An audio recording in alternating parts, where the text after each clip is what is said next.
Hi, my name is Hannah Dingwall. This is my translation project from ASL to English. In deaf studies, there is two perspectives of being deaf, big D and little d.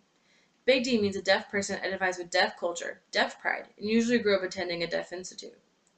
Little d means someone who is deaf but views their deafness as a disability, usually speaks and probably went to an oral school. Technology shows a divide between these two groups. Before, the two groups had little interaction with each other. There was deaf schools and hearing schools, and neither of them socialized with one another. The separation was obvious. Now with technology, the world has become more connected. Now we notice the similarities with others, but still see the differences. Suppose I am deaf, and I meet another deaf person. We're similar, but my idea of deaf isn't the same as theirs. That makes me want to distance myself from them, labeling I'm big D, you're little d. I'm little d, you're big D. To create space between us. The divide between big D and little d causes a lot of problems in the deaf community. I may not fit in with big D or little d. If so, where do I stand? The separation between big D and little d have many problems and has benefits. One problem is otherization. ASL has a big role in deaf culture. Does this mean deaf people who don't know sign language aren't culturally deaf? Second problem is racial profiling. This means that from all the varieties of deaf people, people who are deaf of deaf are better.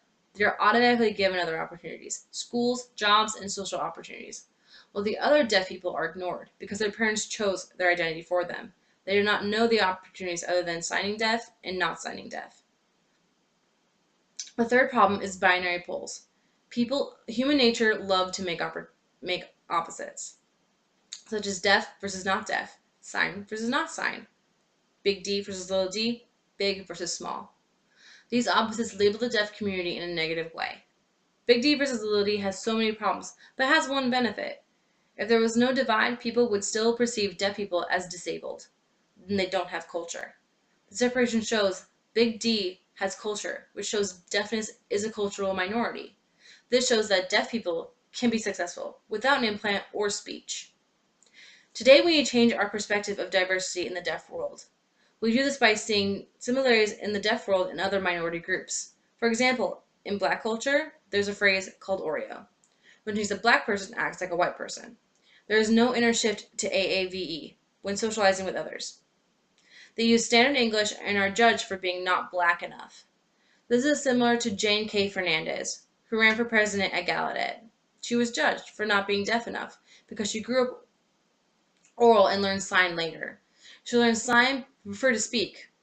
We say, no, you're not deaf enough, which means if you didn't grow up in the deaf world using ASL and went to a deaf institute, you can't join in. These limits makes identity seems constant and not allow change. We know that identity isn't constant. It changes with situations and experiences. That's how identity is processed. This doesn't only apply to the deaf world, but also other minority groups. There are so many different identities. Deaf means different things. When we confront other minority groups and label them with stereotypes, we need to remove the labels, understand and analyze them, not stereotype them. Understand their identity, not as we understand them. Thank you.